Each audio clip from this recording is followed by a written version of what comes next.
This morning we have a session with Dr. Diana Abdul Hamid Shah. She is a constitutional law scholar at National University of Singapore. She received her SJD and JD at Duke University Law School.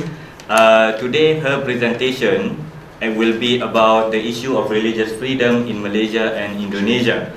And as we know, the issue of religious freedom in Indonesia, based on what we have learned from Dr. Najib last night, was difficult. And today, our guest here, Dr. Dian, will elaborate more about the comparative perspective on Malaysia and Indonesia. And probably the audience, we can give her some questions after the session. So without further ado, please, Dr. Dian. Assalamualaikum and very good morning, everyone. Today's Sunday.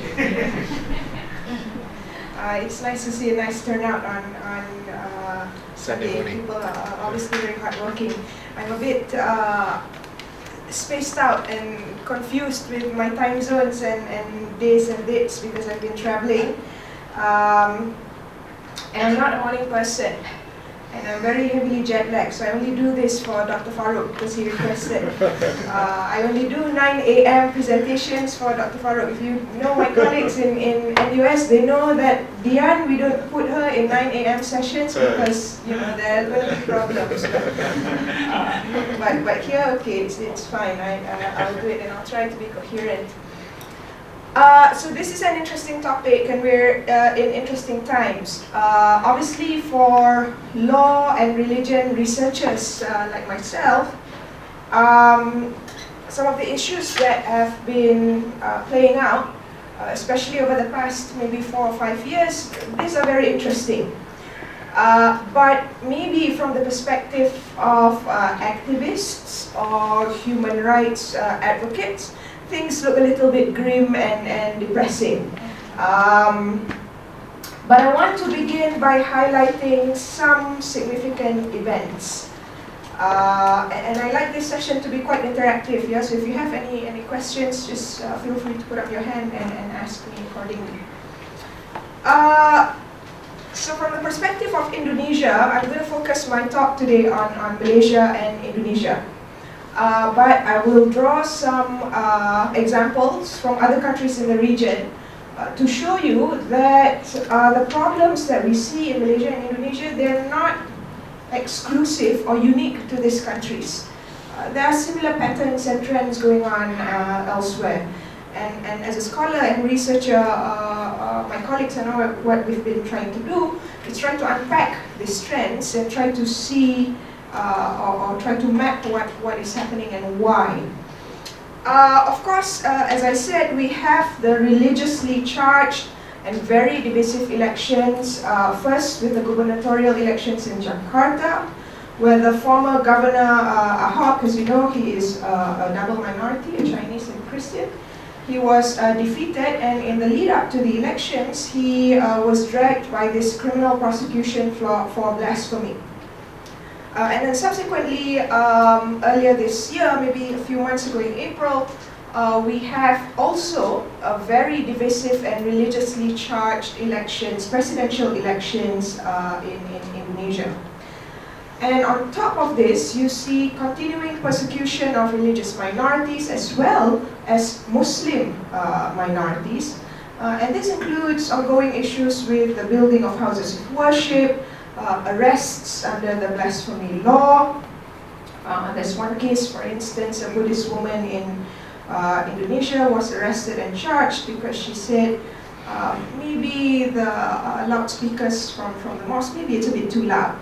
That was all that she said, and she got prosecuted and charged for blasphemy.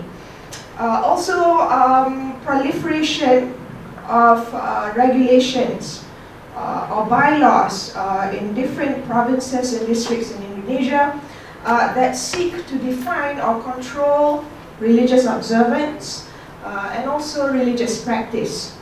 So particular governments, not at the national level, but at the district and provincial level, trying to control or define what is acceptable or unacceptable Islamic practices.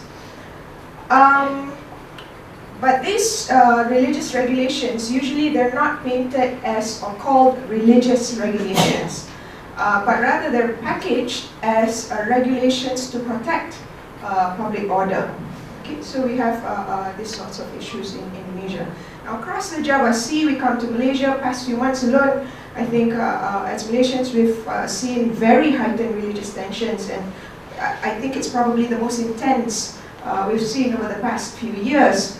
But there are many cases leading up to that, and it implicates the issue of managing religious freedom and religion amongst different groups. So we might recall the disappearance of a pastor, Christian pastor, and a Muslim man who is said to be an adherent of the Shia school of thought. There's also, of course, we remember the Allah case a few years ago about the prohibition on Christians from using the word Allah in their Malay language publications. Also, again, a few years ago at some point, there was this proposal to table a bill to enhance the punitive powers of the Sharia courts. So this reignited fierce debates on whether at some point Islamic criminal punishments could eventually be implemented in the country. At this point, it cannot, because there is an overarching federal law that says Sharia courts can only impose punishments up to a certain limit. Now this bill that was being mooted a few years ago seeks to remove those limits. So there are questions about whether that could be implemented in this country. And of course, what that means for the constitutional identity of Malaysia. I'll come back to the constitutional issue later. And we have some unresolved issues or state policies on unilateral conversions of children. Yeah? And between disputing Muslim and non-Muslim parents. So I see this as a very significant trend in the country. Now this might sound a little perverse, but maybe we can take comfort in the fact that Malaysia and Indonesia are not the only countries facing these sorts of issues and these kinds of challenges in managing religious freedom and religious harmony. Now, if you know, in Myanmar, there were demands from the Buddhist nationalist group led by the monks, Mabata, to counter what they see as the so-called Muslim expansionism or Muslim threat. And therefore, some years ago, they, through a range of activist mobilization, they proposed a range of laws. And what Myanmar has come up with is a package of 4 laws named a package of 4 race and religion laws.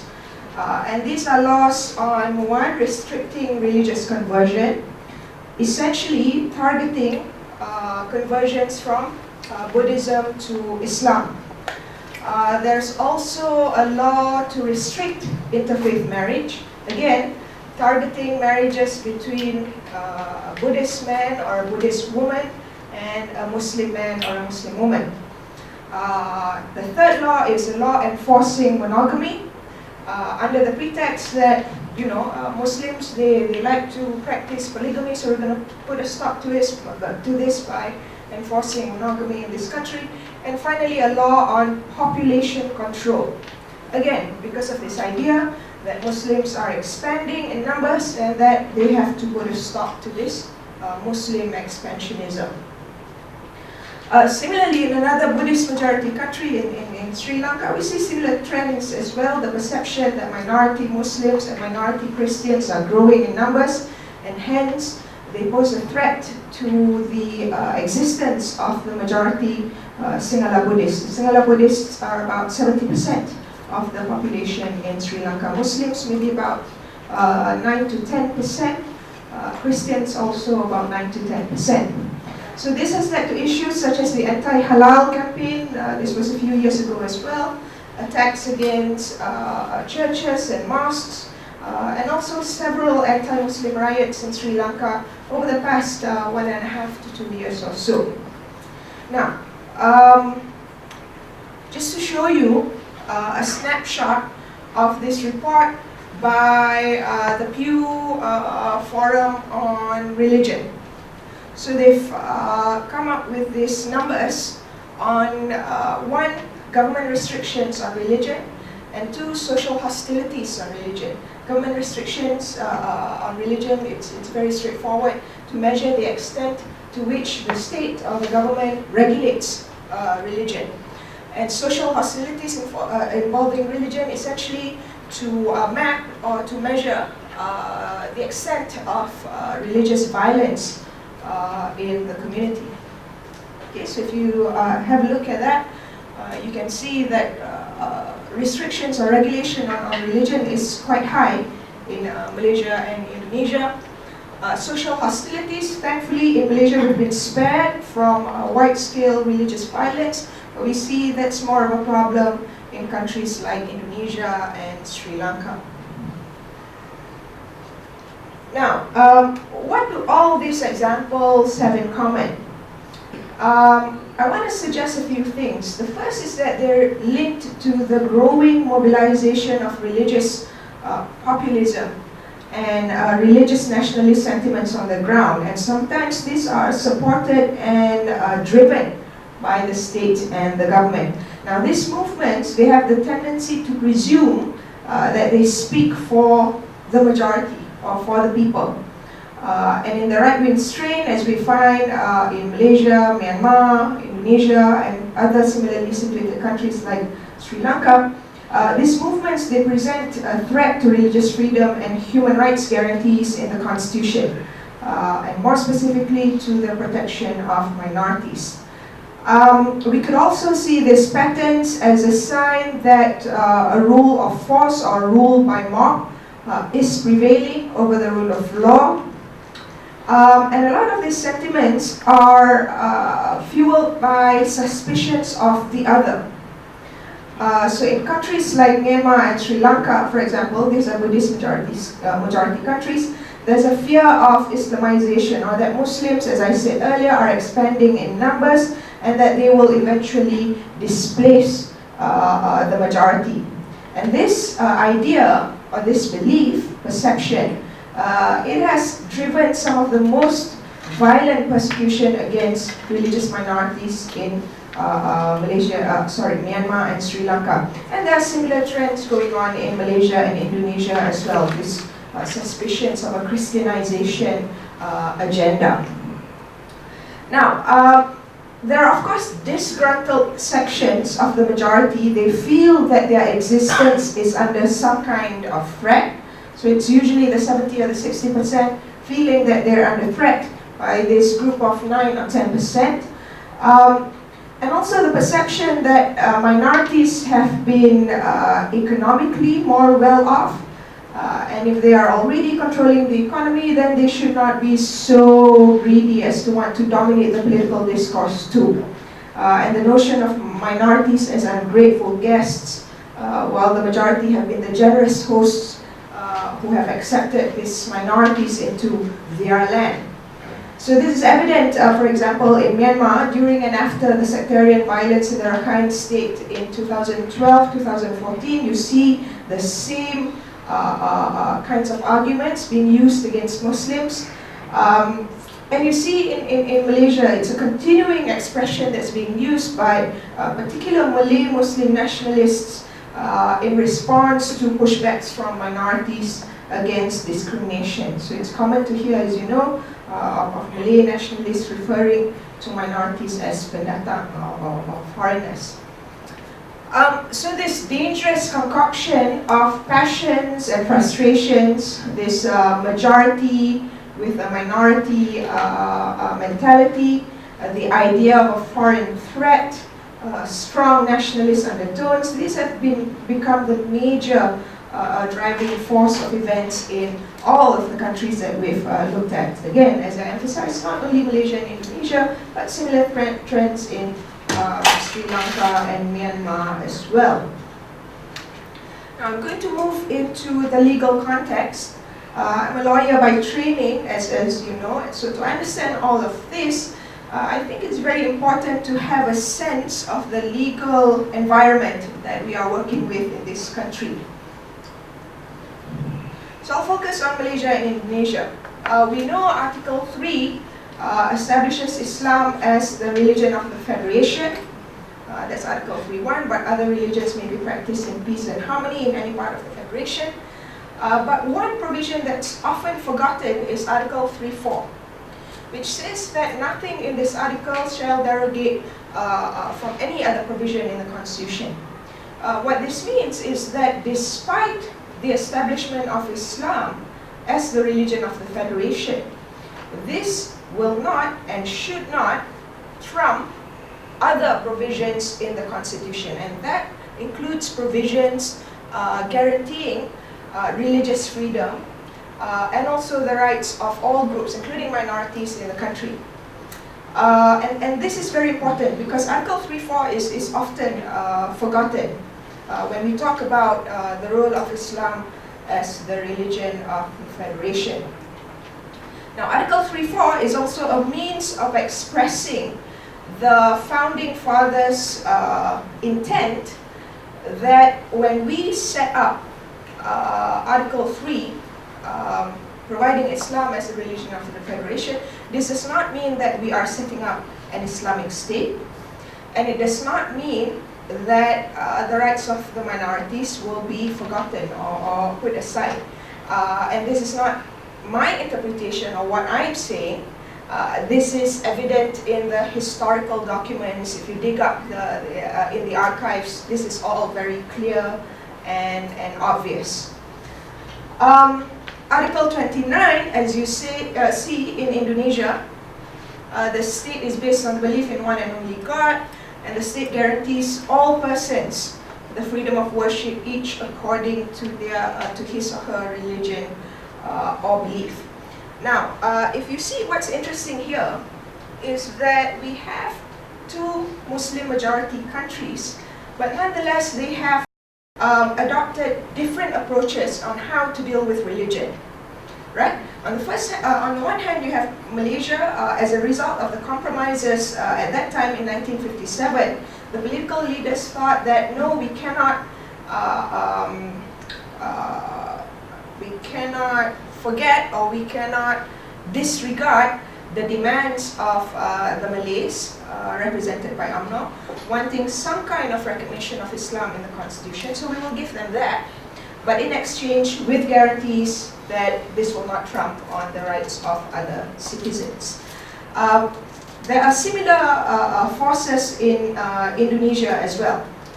In particular, the demand for establishing an Islamic state among some sections of the constitution-making body, but also the idea that the state or the government should be obliged in the constitution to enforce Islamic Sharia law amongst the Muslims. But as you can see from Article 29, this obligation on the government to enforce Sharia for Muslims, in the end it was set aside.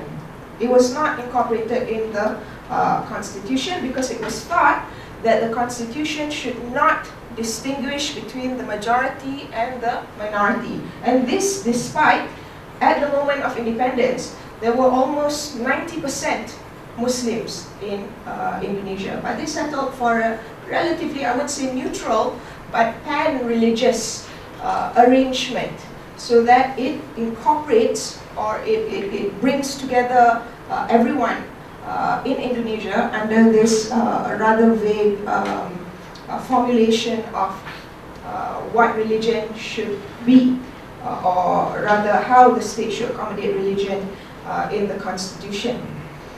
Again, as I said, despite these provisions, the Constitution also provides very comprehensive religious freedom guarantees and equality, guarantees of equality for all citizens. In the Malaysian Constitution, for example, Article 8, if you Google or if you look at excerpts of the Malaysian Constitution, all persons are equal before the law, and they are entitled to the equal protection of the law, and there shall be no discrimination against citizens on grounds of religion, race, gender, and so on.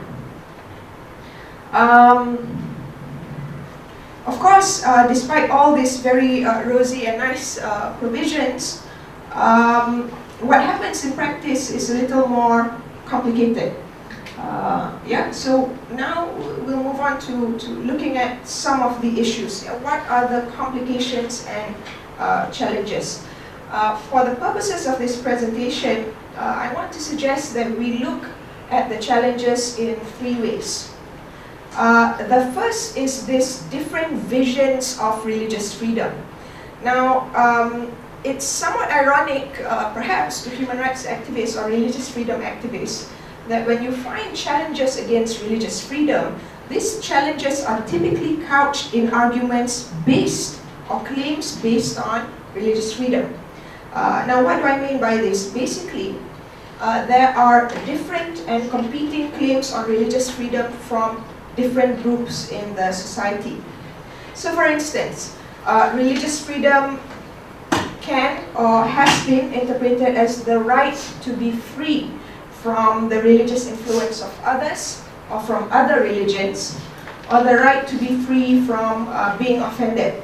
And the right to be free from being offended, this is typically advanced as a justification for retaining the blasphemy law. And these arguments, they are often posed or argued against claims of religious freedom as the right to freely practice one's religion, as the right to freely interpret and propagate one's religion. So let me give you a more concrete example. If you look at the Allah case in Malaysia, cases implicating religious conversion, there's a claim by those opposing the use of Allah, or those opposing conversions or propagations of other religion, or even the propagation or the teaching of other schools of thought within Islam, that they have the right not to be exposed to these religious influences or the doctrines of these other religions, or the right to be free from being offended, because they feel that when they hear the religious teachings of other groups, if it doesn't comport or it's not consistent with what they believe, then they feel that they can be offended. Right? So I'm not saying that I agree with these formulations or claims of religious freedom, but there is a certain pattern here. And this is how it is typically preferred or justified. Again, it is not unique to Malaysia and Indonesia. When we find, for instance, in Sri Lanka, justifications when radical Buddhist monks push forward a particular anti-Muslim agenda, or advocate for the closure or to restrict the building of mosques and houses of worship. Now they claim the same things, that we have the right not to be influenced by the religious minorities or by the doctrines of Islam or Christianity. Also recently I was in Colombo, Sri Lanka, where we discussed the issue of religious freedom and gender equality. Now what's happening in Sri Lanka is interesting because they are trying to reform Muslim personal law relating to divorce and marriage. But religious freedom claims are being used to restrict or to stifle law reforms on this Muslim personal law, aimed at giving stronger protection to women in the Muslim community. And the argument from those who are opposing this legal reform is that it is part of their religious freedom to enforce particular religious interpretations and to practice their religious duties according to what they believe Islamic Sharia commands.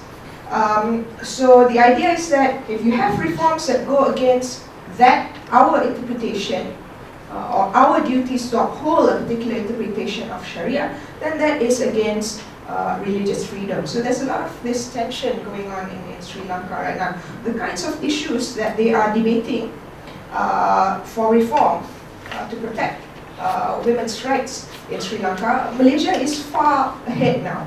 So issues like female Sharia judges, whether women or females can become judges in or what they call qazis in Sharia courts. we were far ahead of that, of these kinds of debates. Because in Malaysia, there was a fatwa, I think sometime in 2006, of the National Fatwa Council saying that women can become judges. The government has subsequently taken steps to promote this. As you know, in the High Court, Sharia High Court, and courts at the lower level, there are women acting as judges.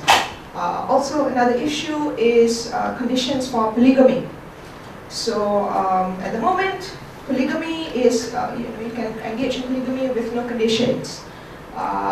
This is one of the issues, or burning issues, where the Ulama Council in Sri Lanka argue that we don't want any conditions to be imposed on us because it's our religious freedom not to have conditions. We have a particular vision or view or interpretation of the Sharia that says no conditions should be imposed.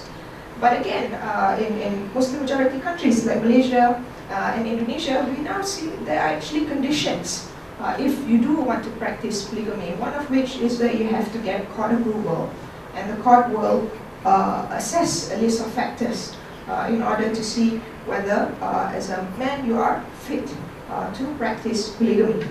So these are some of the issues, and the question that I want to pose here for discussion and for us to think about later is how do we respond to these competing visions of religious freedom? The second point I want to raise is about the rise and salience of religious populism.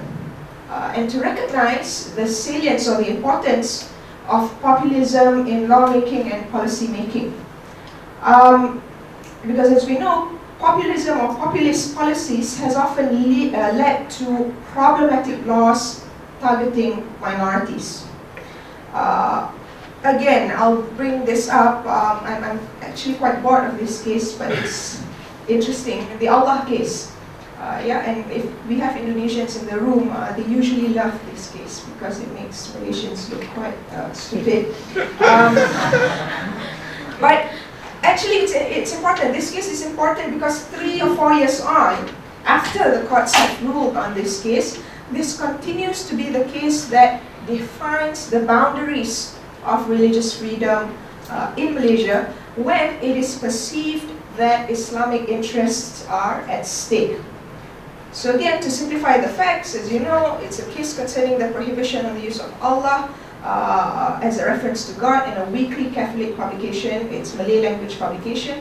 And the reason proffered by the government at the time was that it was to avoid religious confusion among Muslims. So there's assumption that Muslims are easily confused. And in its view, this confusion can threaten public order and aggravate religious hostilities in the country. It was also said that this use of Allah is against or goes against existing laws to restrict and control the propagation of other religions other than Islam in this country. Again, it is based on the assumption that when you have a publication in the Malay language, that it is somehow aimed at co-opting or influencing the Malay masses to, I don't know, perhaps convert into Catholicism or Christianity. And more importantly, the third point is the view that the right to practice one's religion only extends to activities or practices that are integral or essential to that religion. Now, what does this mean, this third point?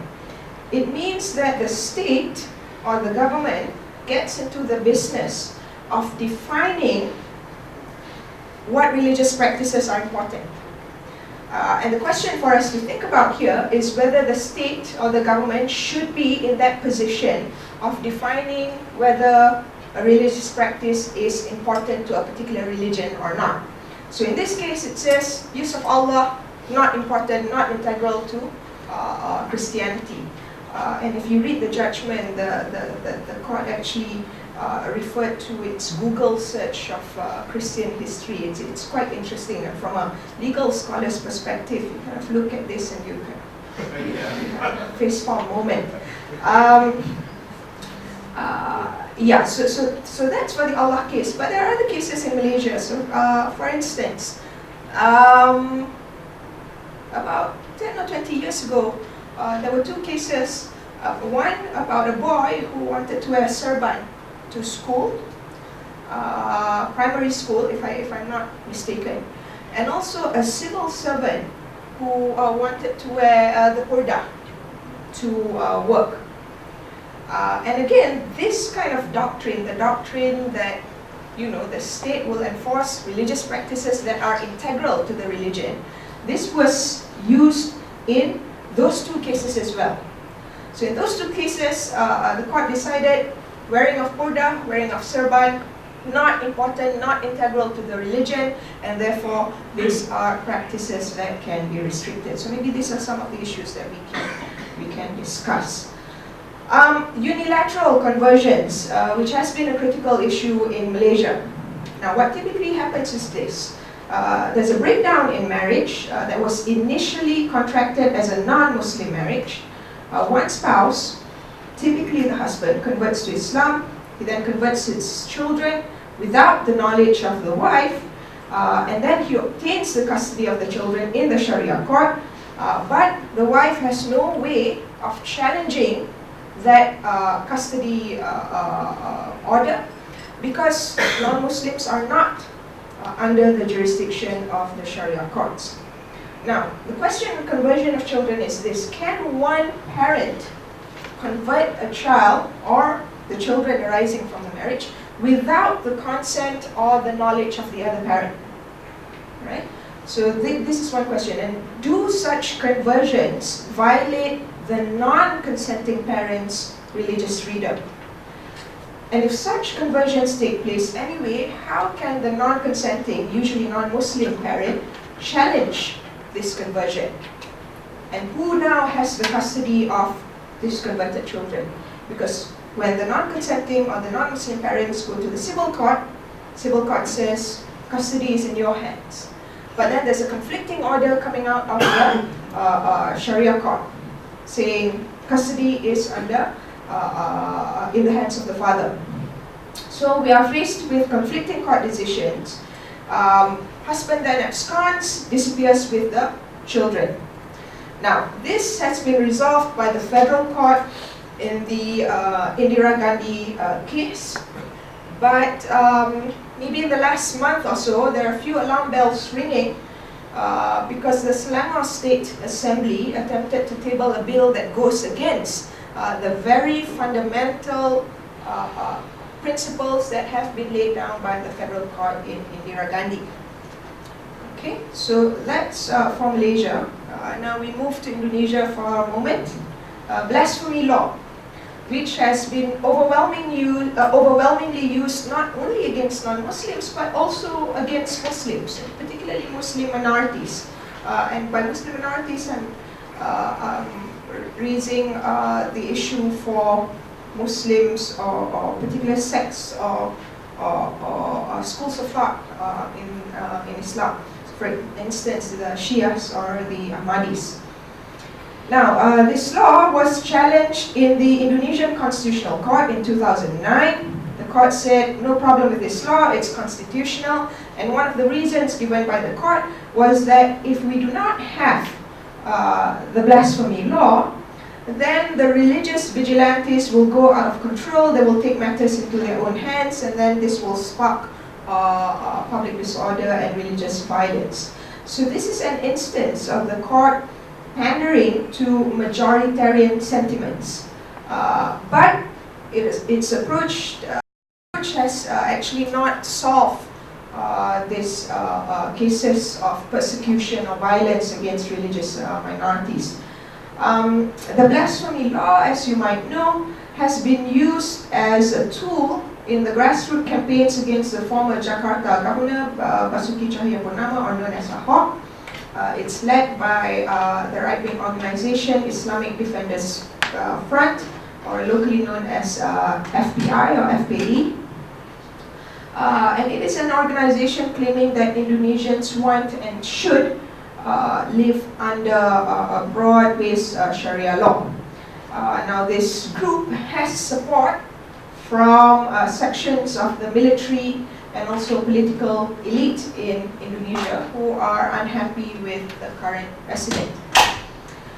And it's on the basis of this law that there was a campaign that swayed sections of the electorate to say that the Chinese should not rule over the majority Muslim population in Indonesia, and specifically about 90% of the Muslims in Jakarta.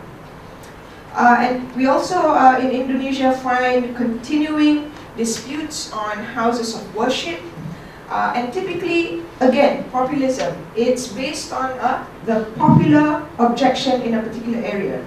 No building permission for mosques or for churches because the majority, the so-called majority in the particular district or area or kampung, they do not consent or agree with the building of these houses of worship. Now, as I emphasize here, this does not only occur in Muslim majority areas in Indonesia.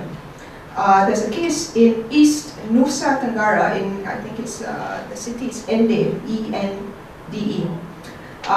Local residents in a predominantly Catholic area, they objected to the construction of a mosque. But then subsequently there were compromises between the Catholics and the Muslim minorities, and it led to the Muslims agreeing, amongst other things, to refrain from building a mosque with a dome and to refrain from building a mosque with loudspeakers. So that was the compromise that they engineered in East Nusa Tenggara, Indonesia. So as you may have caught from the description of these cases, the common justification for pursuing these sorts of restrictions on religion is the need to maintain public order and religious harmony. So another question that we might ask ourselves is, what are the boundaries of this argument on public order and religious harmony? Okay. Finally, the third point that I want to raise is for us to think about the broader social, economic, and political grievances that I think are driving some of these problems or challenges in Malaysia, Indonesia, and also other countries in the religion. It's on this growing apprehension or anxiety about the spread of minority religions, and also insecurities about the survival of the majority community of believers. For instance, as I said, in Malaysia, the perception that there's a Christianization agenda from the 10% Christian community, and somehow this will affect the position of the 60% Muslims in Malaysia. Similar trends, similar arguments being used in Myanmar and Sri Lanka as well, when they drive the kinds of anti-Muslim campaigns that I have mentioned earlier. And this sort of apprehension or insecurities, they have generated expectations that the state or the government must intervene to protect majority interests. Okay? So in Malaysia, ministers in the previous government, for instance, they have warned against these threats of Christianization, as I said. To compare it with the non-Muslim majority country, in Sri Lanka, right-wing groups and public officials, also from the previous government under President Rajapaksa, they have publicly warned sections of the community about the threat of Muslim expansionism. And it's rooted in this stereotype that Muslims are growing in numbers because apparently Islam prohibits birth control. And if Muslims are allowed to exist and expand, then it will threaten the identity of Sri Lanka as a Sinhalese and Buddhist country. There's also a perception that minorities are economically more dominant. This perception is not, I would say, not wholly untrue. and that with such economic power, they could eventually displace the majority in their own homelands. And these economic grievances have driven some of the most bloody riots, interreligious riots and conflicts in Malaysia, Sri Lanka, and Indonesia. Now to close, I want to emphasize, and you probably have figured this out already from my presentation, is that politics matters. So this can be seen as a challenge as well as, if you want to see things from a glass half full perspective, as a prospect, as something to be taken advantage of when we think about strategies or solutions to remedy some of the challenges and problems that we have encountered. So again, going back to the Allah case or the saga that preceded the last general elections in Malaysia, with government politicians being keen to show that it is seriously taking seriously these grouses against Christianization by restricting this so-called propagation and the use of Allah as a tool for propagation.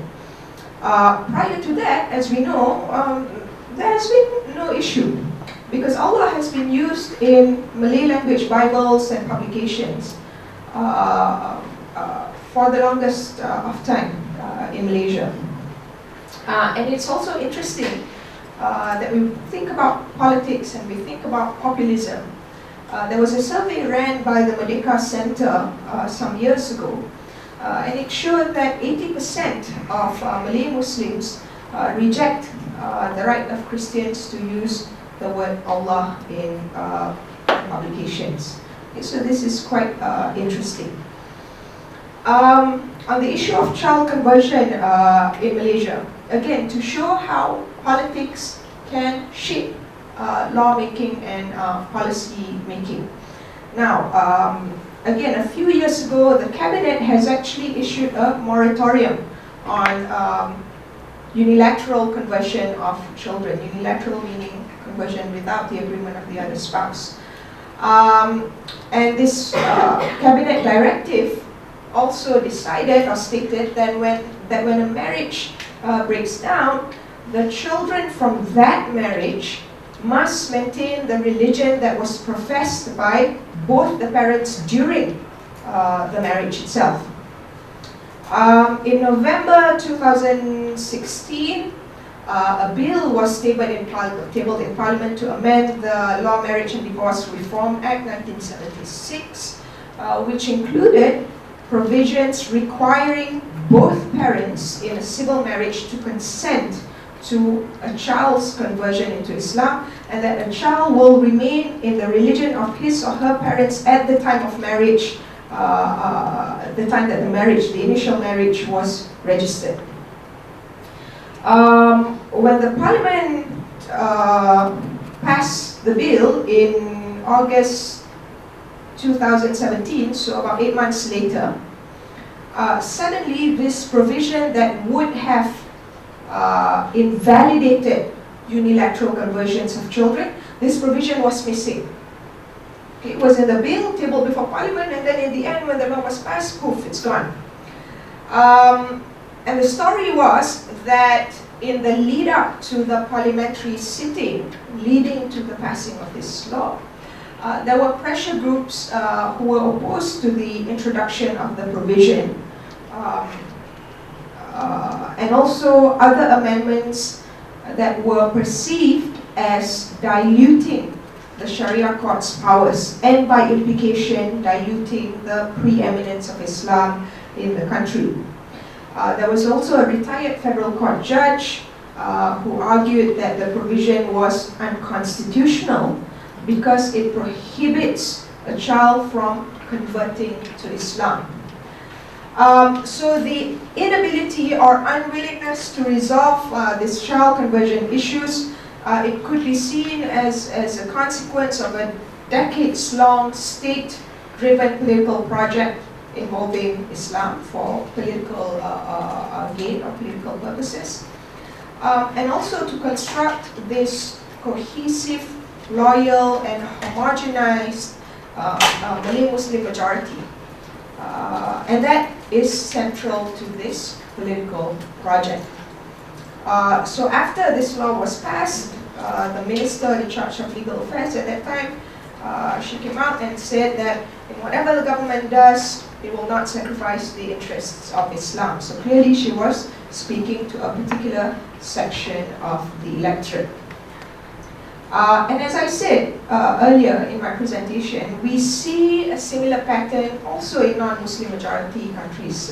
Take Myanmar, for example, and how the 4 laws on race and religion, how that emerged, and how that reflects the role of these monks as positive political agents. And the president taking advantage of the Mabata movement to portray himself as the defender of the race and religion, the majority race and religion. The blasphemy case against Ahok or Basuki Cahayapurnama, it would have never been pursued, in my opinion, if it weren't for the Jakarta elections.